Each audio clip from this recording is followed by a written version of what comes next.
Kenapa? Saya dari Polsek, saya dari Polres. Duduk silakan duduk baik-baik Pak, jangan datang begitu. Bukan gembong narkoba ini. Tidak usah Pak. Ayo, kasih keluar saja, Pak. Duduk. Duduk. Ayo. Bukan teroris ini.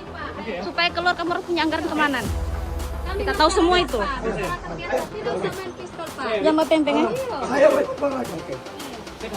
Oke. Kami datang Kami masyarakat Pak, bukan teroris Pak, bukan teroris. Tidak, foto sekarang. Foto sekarang. Foto. Apa ini? Tidak, Pak. Saya punya hak untuk foto. Saya punya hak untuk foto. Tunjukkan. Speak up ya. Silakan. Bawa kupe. Bawa.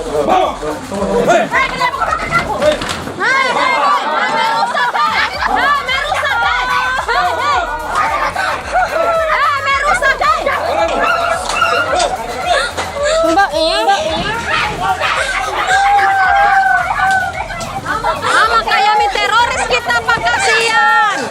Astaga, teroris. Kayak teroris kita Pak, astaga.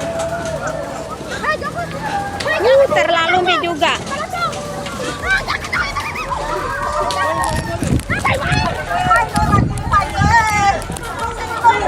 Teroris kita semua, teroris.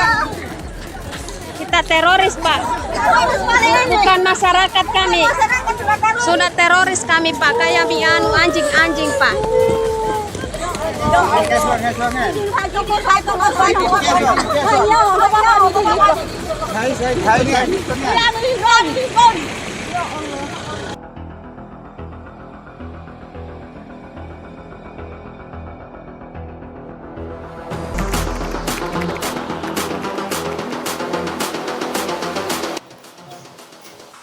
Shalom, Swastiastu, Om Budaya, Salam Kebajikan. Selamat sore yang saya hormati dan saya banggakan rekan-rekan media sekalian yang sudah berkenan bersedia hadir sore ini untuk sama-sama kita melaksanakan kegiatan rilis dari kami Satreskrim Polres Morowali. Jadi kami agendakan sore ini kami akan melakukan rilis terkait kasus pembakaran yang baru terjadi beberapa hari yang lalu, dan ini ada kaitannya juga dengan kasus-kasus sebelumnya. Agar mungkin transparan dan akuntabel, kami akan jelaskan mungkin ya secara runtut.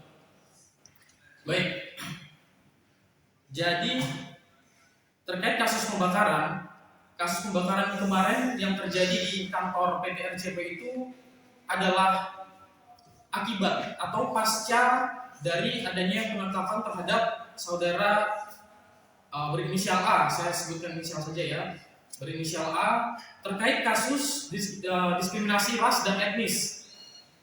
Terhadap kasus diskriminasi ras dan etnis ini kita lakukan penyelidikan bermula dari adanya pengaduan yang kami terima dari pelapor atas nama Sukardin Panani ya, itu di sekitar bulan September 2025. Dalam perjalanannya terhadap kasus tersebut kami sudah tingkatkan dari penyelidikan ke penyidikan. Kemudian di dalam proses penyidikan kami sudah coba juga undang terhadap terlapor itu sebagai saksi sebanyak 2 kali, namun terlapor merintangi panggilan kami sebanyak 2 kali, sehingga kami membuat surat perintah membawa saksi yang kemudian pada akhirnya juga sempat terjadi konflik. Mereka saudara A tersebut tidak mau, namun dengan negosiasi akhirnya saudara A berhasil kami minta keterangan sebagai saksi, dan proses selanjutnya berdasarkan hasil pemeriksaan saudara A sebagai saksi tersebut, kami sudah lakukan gelar juga untuk penetapan tersangka ada di sekitar bulan Desember tanggal 22. Tanggal 22 Desember itu kami sudah melakukan gelar penetapan tersangka terhadap saudara A. Kemudian dalam perjalanan juga kami sudah membuat surat panggilan sebagai tersangka sebanyak 2 kali, namun saudara A tidak mau datang dengan alasan yang sah, sehingga pada tanggal 3 Januari kemarin kami dari Satreskrim melakukan penangkapan terhadap saudara A. Kemudian pasca penangkapan tersebut, seperti yang saya sampaikan tadi, muncul aksi pembakaran yang dilakukan oleh, diduga ini adalah loyalis ya, atau rekanan dari saudara A. Sekitar pukul, maaf saya sambil lihat catatan, sekitar pukul 20 kita di tanggal 3, sekitar 50 orang datang ke Polsek Bumbu Selatan menanyakan keberadaan saudara A dan menuntut untuk dibebaskan sambil membawa obor. Dan dalam situasi tersebut ada juga beberapa orang yang mencoba menyampaikan ucapan provokasi untuk melakukan pembakaran terhadap kantor polisi Polsek Bumbu Selatan. Namun syukurnya berhasil diredam sehingga massa berhasil keluar dari Polsek Bumbu Selatan. Kemudian setelah itu sekitar pukul 21 kita, masih di hari yang sama, kelompok massa ini mendatangi kantor PT RCP. Disitulah kejadian pembakaran terjadi. Dalam pembakaran yang dilakukan oleh beberapa orang terhadap kantor PT RCP ini, kami sudah lakukan pemeriksaan. Jadi setelah kita mendatangi TKP, dari pihak perusahaan PT RCP ini datang ke Polsek Bumbu Selatan untuk membuat laporan polisi, dan kemudian kami lakukan permintaan keterangan terhadap 5 orang tersebut. Setelah itu kami melakukan gelar perkara untuk peningkatan dari proses lidik ke sidik, karena kami meyakini adanya tindak pidana yang terjadi, yaitu perbuatan yang menimbulkan kebakaran. Setelah itu kami langsung melakukan pemeriksaan terhadap 5 orang saksi, dan kita mencoba mencari barang bukti di TKP, di mana kami dapati ada beberapa pecahan botol berwarna hijau yang kami duga itu adalah botol bom molotov. Kemudian didapati juga ada ban yang sudah habis terbakar, yang diduga juga ini sebagai bahan untuk membakar kantor PT RCP. Dan kami juga sudah mendapatkan bukti-bukti video yang menurut kami jelas perbuatan pidananya, sehingga kami dari Satreskrim bersama unit Reskrim Polsek Bumbu Selatan kemudian melakukan gelar perkara kembali untuk penetapan tersangka. Jadi untuk penetapan tersangka kami berdasar pada 3 alat bukti yang kami peroleh, di mana alat bukti yang pertama adalah keterangan saksi, yaitu ada 5 orang dari perusahaan PT RCP.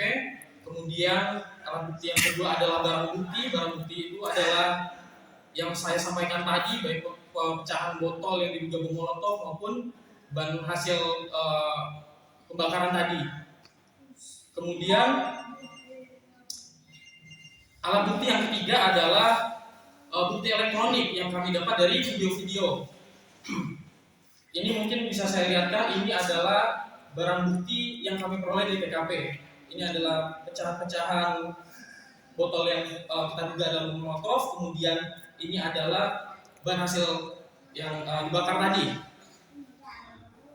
Kemudian untuk alat bukti yang saya sebutkan tadi, yang ketiga adalah bukti elektronik. Ini mungkin potongan video di mana ini salah satu tersangka berinisial R nampak jelas melemparkan bom molotov di dalam kantor PT RCP. Sebagai informasi perlu saya sampaikan kepada rekan-rekan, dalam melakukan aksi pembakaran tersebut di dalam kantor itu masih ada orang karyawan PT RCP. Jadi aksi pembakaran ini, ketika tersangka melempar bom molotov, situasinya masih ada orang di dalamnya. Tentu hal ini sangat membahayakan terhadap nyawa orang lain. Kemudian ada lagi tersangka inisial U yang dia berperan menyiapkan bahan, dia menyiapkan bensin, kemudian dia menyiramkan kantor.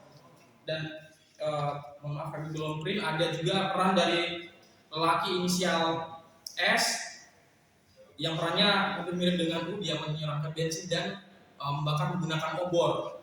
Kemudian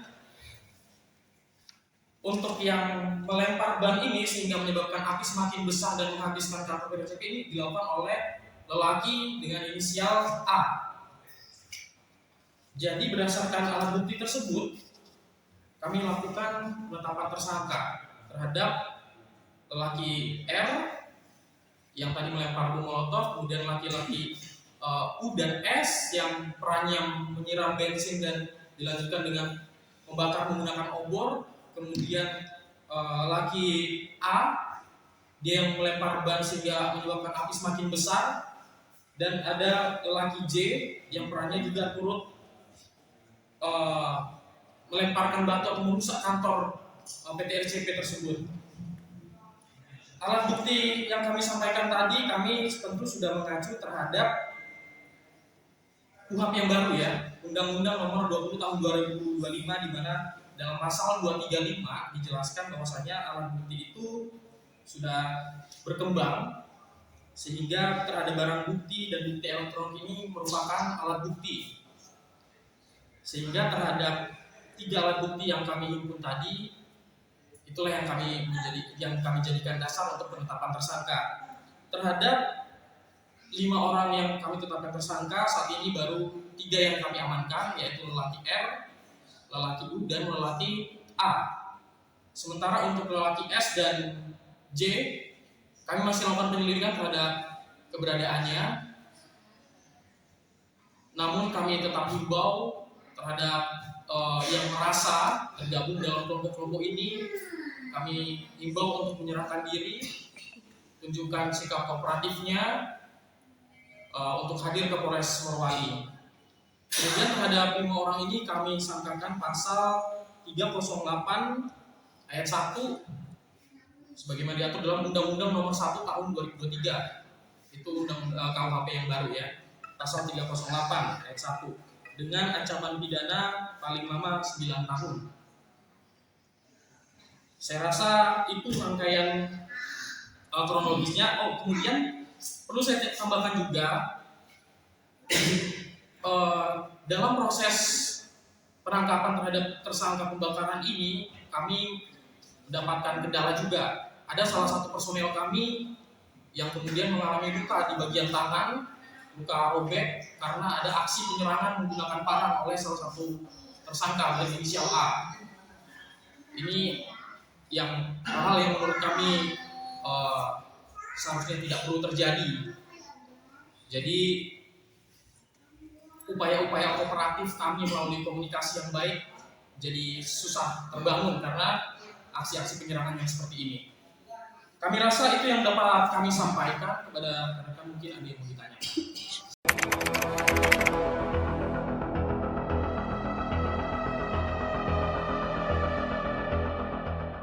Saya Tukat Rakyat Agus Salim yang terhimpun dalam Front Tukat Rakyat Morowali yang sekarang bersama keluarga dari korban kriminalisasi Polres yang sekarang sudah tersebar di seluruh Indonesia. Seorang kawan jurnalis dan seorang aktivis lingkungan, dan kami akan masuk membawa keluarga untuk kebutuhan klien kami dengan tanda tangan kuasa. Ayo kawan-kawan, mari masuk. Nah, ini saya bersama ibu dari klien saya, istri dan adik. Semoga hari ini saya juga bisa menjenguk dan tanda tangan kuasa dan bertemu dengan suami dan anak dari klien kami. Semoga lah ada kepastian hukum dari polemik masalah, menurut saya ini masalah perdata.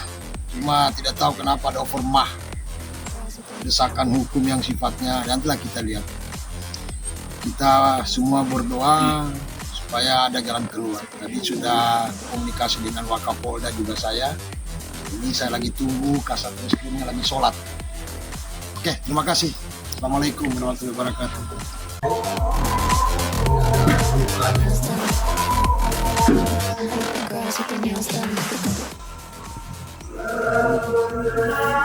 Ini aku Nasdim, ini Nasdim.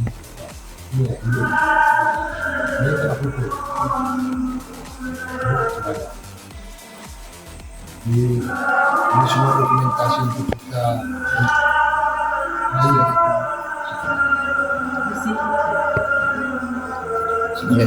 Semoga ini menjadi bukti di pihak kami ya, bahwa klien kami juga diperlakukan seperti ini. Kita lihatlah bagaimana skema yang terakhir, karena ini menyangkut haknya orang terhadap tuntutan yang sebenarnya menjadi harapan mereka, tapi yang terjadi adalah seperti ini. Klien kami diperlakukan seperti ini, mungkin seperti begitu. Terima kasih. Assalamualaikum, selamat malam.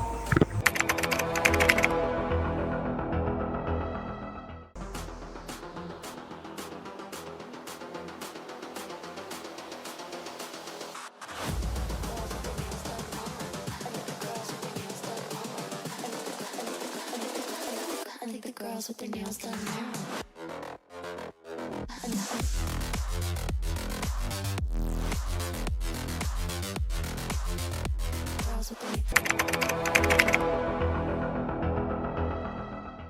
Permohonan pra-peradilan kita itu adalah satu, menganggap memohon agar penetapan tersangka, proses penahanan paksa dan batalkan oleh hakim, sehingga kalau itu diterima secara hukum mereka bisa bebas.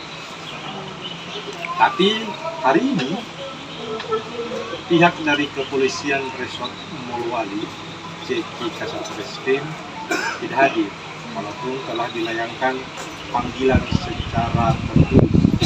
Ini disebut di sini rela.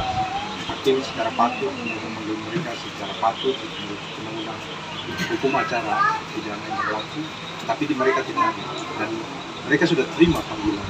Mungkin tanpa alasan hakim memberikan kesempatan kepada mereka dari tetap sidang tadi dibuka dengan agenda tetap kita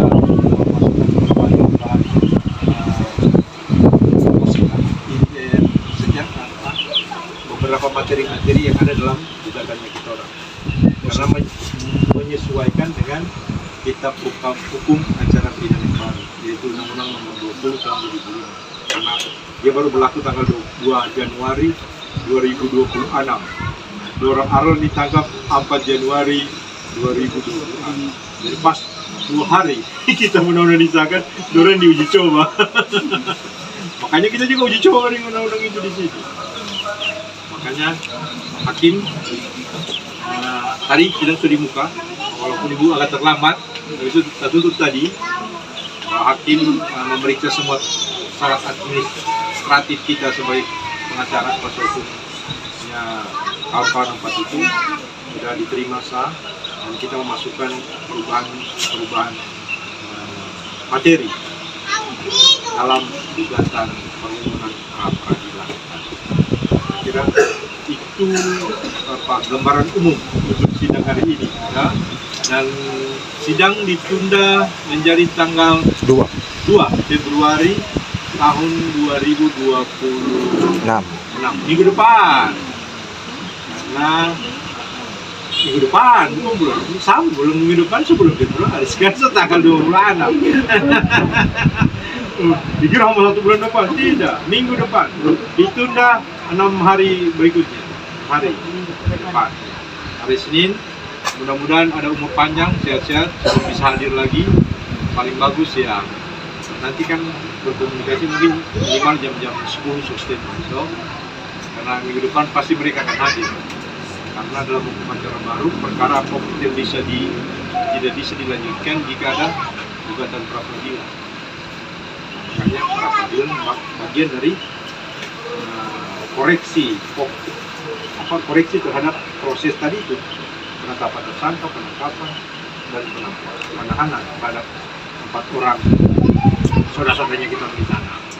Dan kita lebih fokus ke pasal 91 Kitab Undang-Undang Hukum Acara Pidana, yaitu polisi atau penyidik tidak boleh dengan semangat asas bersalah, pra-bersalah. Jadi orang kalau bersalah melakukan tindak pidana lantas menggunakan upaya hukum paksa, itu melanggar itu tadi pasal 91 Undang-Undang Nomor 20 tahun 2005 tentang hukum acara pidana. Maka kita fokus ke situ bahwa kita anggap teman-teman penyidik pihak Polres Morowali itu melanggar pasal itu, ini melakukan upaya paksa yang kami anggap tidak perlu. Dan bukti hukumnya kita akan gunakan sebagai senjata pamungkas itu video. Karena dalam video itu nanti kita minta siapa yang merekam. Yang merekam itu minta nanti dihadirkan. Ada orang yang lihat ke semua, yang melihat. Iya, ada rekam. Jadi untuk menjelaskan posisi Roy Mani pada saat itu dong, bahwa dia selaku orang masyarakat politik yang mempertahankan hak hukumnya, dan dalam posisi itu kan posisinya tidak bahkan muka lain, dia duduk tiba-tiba makanya kita fokus ke situ. Penegak hukum boleh menggunakan upaya paksa, tapi prosesnya yang harus menjunjung tinggi hak asasi manusia dan menjunjung tinggi asas praduga tak bersalah. Bahasa bukunya presumption of innocence. Corona. Saya kira untuk selanjutnya ada tambahan dari teman-teman kuasa hukum yang lain. Siap. Ya, silakan. Mas Firmansyah. Pengembangannya tadi kan persoalan secara perusahaan dengan warga yang akan begitu di perdata. Nah, kemudian dari latar belakang itu kita melihat persoalan itu secara utuh. Bagaimana teman-teman melakukan itu, ditantang dengan pihak perusahaan, membuka baju, melawan duel, kan begitu kan di video-video itu. Bagaimana ada kayak memprovokasi. Nah kan awal mula dari perkara kan dari situ. Iya betul. Sehingga muncul isu itu. Tapi persoalan ini harus utuh begitu, harus secara keseluruhan. Jangan cuma dilihat bahwa isu saranya itu ada latar belakang. Nah, dari persoalan ini, yaitu persoalan provokasi itu. Nah, kemudian lanjut dari situ ditangkapnya siapa Arlan. Nah, ditangkapnya Arlan itu kan di situ lagi muncul dinamika baru. Kemudian pergerakan dari polsek begitu ya. Dari polsek kemudian setelah dari polsek mungkin warga ini tidak ada mungkin jalan keluar. Nah, akhirnya secara spontan ke kantor itu kan TKP itu. Maksud saya kita tetap persoalan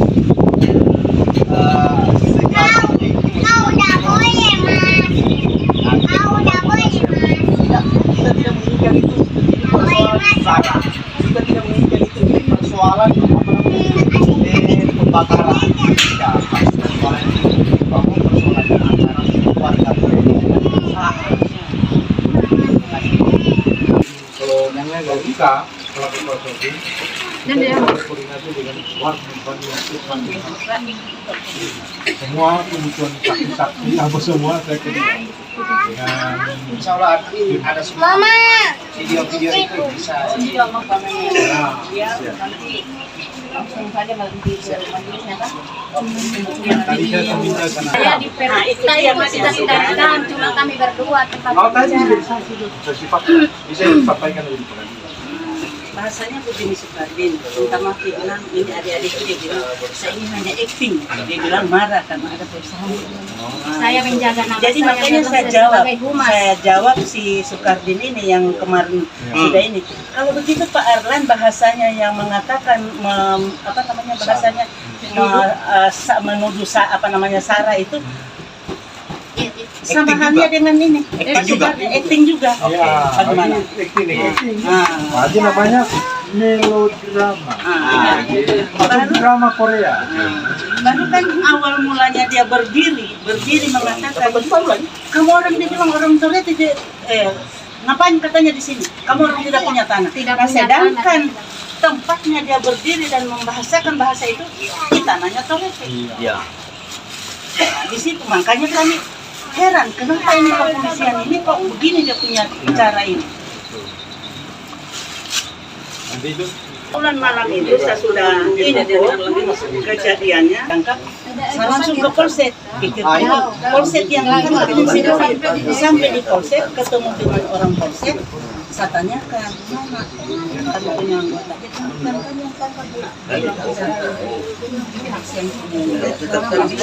saya pulang, saya itu mabok, sampai besoknya 2:30 baru saya lihat HP saya, ternyata saudara. oh itu ditahan. Tapi kalau Arlan memang di depan mata kami, dengan si Sukardin ini di depan mata kami. Tapi penangkapannya kan tidak ada, karena dibunuh. Siap. Jadi kan rangkaian beritanya kan seperti itu, bahwa ada Sukardin yang buka baju, sehingga itu menjadi laporan polisi, sehingga Arlan jadi tersangka kan? Tapi sebenarnya Sukardin ini by acting. Itu bahasanya. Kan pokoknya di situ kan? Iya, sudah terlalu. Iya. Pokoknya kan di situ. Sehingga Ardin jadi tersangka, ada efek Roy jadi tersangka. Di antara yang di warkop warung makan Agil itu kan sudah terjadi permohonan maaf, meskipun kemudian diklaim bahwa itu tidak mewakili.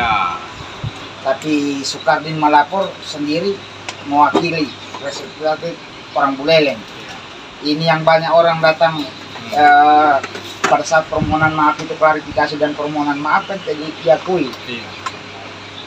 Di situ itu kan banyak orang Buleleng yang datang. Kalau di antara orang Buleleng itu mau untuk memberikan kesaksian bagaimana? Lebih bagus ya. Karena yang ikut pada saat karena pasal yang diterapkan sama dia itu kan pasal ras.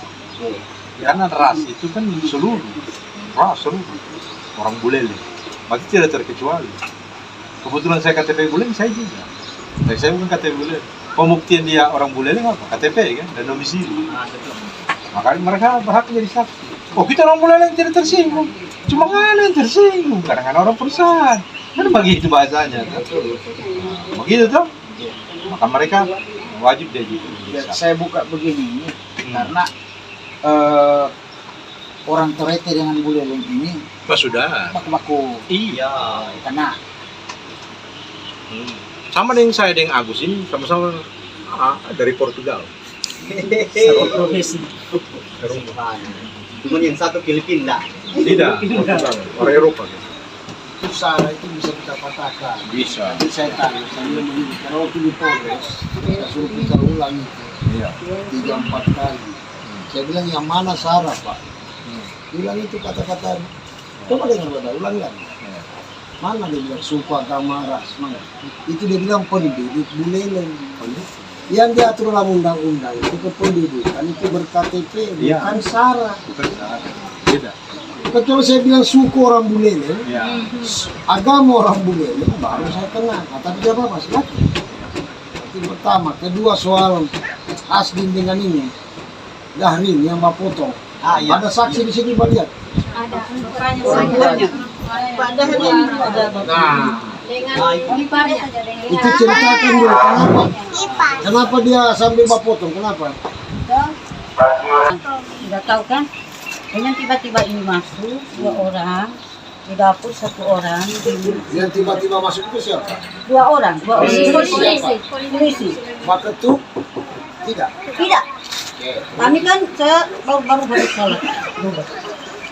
Jadi kami di situ bertiga langsung naik. 2 orang. Di dapur 1, di pintu depan 1. Jangan bergerak. Langsung kaget ini anak. Ya apa yang di kami. Sehingga ambil baru bela diri. Nah, turun ini langsung turun juga ini polisi 2 orang langsung kembali ulang hadapi ini anak asli terpaksa bela diri kan. Sebelumnya belum ada panggilan polisi? Belum. Oke, sudah masuk. Terus itu siapa Asdi? Yang siapa? Dahrin. Bapaknya. Kami 3 saja. Dan itu Pak itu Ada di rumah, masih ada di rumah. itu dilintas bapak itu jago semua Pak dihantar dengan pada senjata.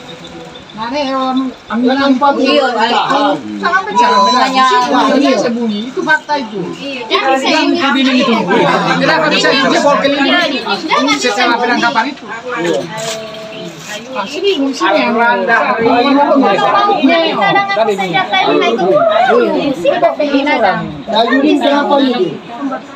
Sebenarnya kalau kita tidak ada kita tidak kejadian ada dia ada di apa namanya CPI. Ya surat panggilan polisi dia Waktu penangkapan tidak ada yang jadi saksi. Tidak ditangkap. Tidak ada, karena dia tadi di jalan dia. Jadi tidak ada saksi mata yang di depan rumahnya Pak Misbah. Ciri ceritanya. Iya. Jadi kalau catat itu hidup satu main dalam rumah tanpa ada surat panggilan bawa senjata. Dan berapa kali orang ledakan senjata itu ada? Buang tembakan. 3 kali rame tembakan. Iya, pas ada ledakan saya bilang petasan, saya kira petasan. Lari ke belakang, pas saya ketemu polisi dia bilang, kemana Bu? Yang senjata. Didorong senjata. Iya, tapi tidak begini deh. Diangkat setengah begini. Kemana? Dia bilang tidak. Saya lari nih. Dia bilang mana Roy yang katanya kejagoan itu? Begitu saya. Oh, waktu Roy. Iya, waktu Roy yang bersama ini ada menangis tante. Saya dengar menangis. Saya kira petasan. Dengan si Asdi ini hanya 30 meter tetangga. Dan saya ditangkap di rumahku. Sampai nangis, saya lari akan ini tante. Oh, berarti si Roy yang videonya viral itu penangkapannya bersamaan dengan si Asdi. Asdi dulu. Asdi dulu baru ya. Asdi dulu baru Roy. Iya, Asdi dulu. Akhirnya Asdi tidak ada video. Asdi siapa sih datang ke polisi rame-rame depan sapunya rumah. Langsung diancam sapunya anak kos. Kamu nama Roy? Dia bilang anak kos. Bukan. Langsung dia kemari lagi. Mana Roy? Langsung Roy menjawab kok. Saya Roy. Jadi gini, ini Asdi tidak ada surat panggilan, tiba-tiba langsung ditangkap. Baru kejadian 21. Tidak, Arlan dan Dahrin. Arlan Dahrin yang tanpa ada pemeriksaan langsung berkas dinyatakan lengkap. Ya, ini Asdin Dahrin. Asdi dengan Ayudi tidak ada surat panggilan. Langsung ditangkap. Diciduk ceritanya. Bertiga itu orang bertiga. Asdin dulu, Roy, baru Ayudin. Satu hari sama satu hari. Sekarang siapa yang udah disaksikan Asdi dengan Ayudi? Orang tuanya. Ada dalam rumah dia. Asdi dengan Ayudi bersaudara. Tidak, Asdin dengan Arlan. Saudara. Yang ditangkap yang pertama itu. Iya, yang ditangkap pertama itu adanya Arlan. Oke, saksinya Asdi sama Yudit. Selain orang tua, Asna siapa yang lihat? Yang hubungan keluarga. Tapi tidak Kalau Ayudin itu tidak ada saksi yang ditangkap di jalan di depan namanya Pak Misbah. sama kita lari. Hanya orang tuanya dua orang. Karena posisi dalam 3 orang dalam rumah. Langsung ditangkap bawa. Jadi tidak ada sempat surat panggilan atau apa enggak ada. Tidak ada orang lain. Kayak gitu. Asdi yang diciduk di jalan itu. Ya, yang di dalam. Bukan Yang di rumah yang berpotong Asdin. Asdi di dalam rumah. Oh, berarti yang diciduk di jalan. Ayudin. Berarti Asdin kan mungkin saksinya itu kan orang tua. Dua orang itu toh. Iya. Nah, terus kalau itu Pak, ini pasien sementara sembahyang Pak. Mereka keluarga. Pasien Iya, itu nanti di persidangan. Nanti di persidangan. Polisi sendiri kata Kasih pakaikan baju karena masih pakai rokok. Ada saksi Ayudin dan Asdi. Ya. kalau ada Orang mamanya dan mama di Masapa. Hasna ada juga di situ, Hasna. Iya, sudah di mobil bahkan sama lari. dari informasi dari siapa yang tahu bahwa Yudi ini ditangkap di jalan? Video ada. Video. Siapa yang buat video itu? Kita tidak tahu karena di kecamatan itu kejadiannya Pak. Tapi kita pernah lihat Bisa manggil dia naik. Kita pernah lihat itu video. Oh, tidak nanti lihat itu bisa diberikan di Facebook saja. Iya. Sudah dua hari ke satu bang kita tahu Sultan. Polres Sultan yang Polres yang anu itu yang rilis. yang edarkan itu video. Tiganya penangkapannya bukan di situ, di rumahnya Misbah, bukan. Saya curiganya bukan, karena saat itu dia mau antar motornya Firna. Iya. Nah, coba tanya dulu siapa Yudi ini kira-kira waktu dia ditangkap siapa yang lihat dia? Kan mau disaksi, mau datang. Oh ya, kan mau dibesuk juga. Nanti kalau dibesuk ditanya. Sekalian ditanya, bagaimana penangkapanmu kemarin? Ceritakan cepat. Siapa saksi yang melihat si Roy itu yang seperti di video itu dia jatuh kemudian diinjak, dipukul? Siapa? Adanya yang video itu kan ya? Yang video ini ibu. Tidak, ada 3 video. HP-nya Yang viral itu Marni. iya waktu datang di yang dari belakang itu. Kalau yang dari belakang saya yang video. Yang bilang bukan ikut dengan anu kan? Bukan Firna. Itu suaraku yang kami bukan teroris Pak. Itu suara. Tapi aman kalau Roy. Ya, assalamualaikum warahmatullahi wabarakatuh. Selamat sore. Hari ini kami bersama masyarakat Orete hadir dalam sidang pra-peradilan dengan agenda dakwaan. Namun tadi dari pihak termohon, yang mana termohon dari Polda Sultan tidak hadir, jadi dilakukan majelis tadi menyampaikan bahwa sidang ditunda dan diadakan lagi minggu depan pada hari Senin tanggal 2 Februari. Tiga. Warahmatullahi wabarakatuh. Selamat siang dan salam sejahtera. Kami minta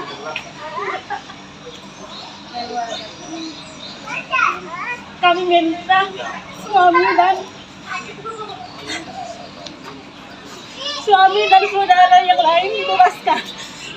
Mereka bukan teroris, mereka bukan penjahat, mereka hanya memperjuangkan hak. Mereka hanya memperjuangkan hak mereka yang ada di tanah mereka. Sekian dan terima kasih. Ada yang lain utamakan, silakan Bu. Istrinya Arlan itu.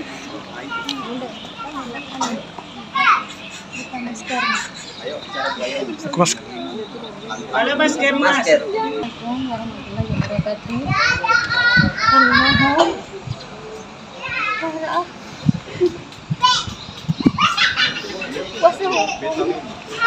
Harus membantu anak kami untuk segera dikeluarkan karena anak saya bukan teroris, bukan pencuri, bukan pembunuh.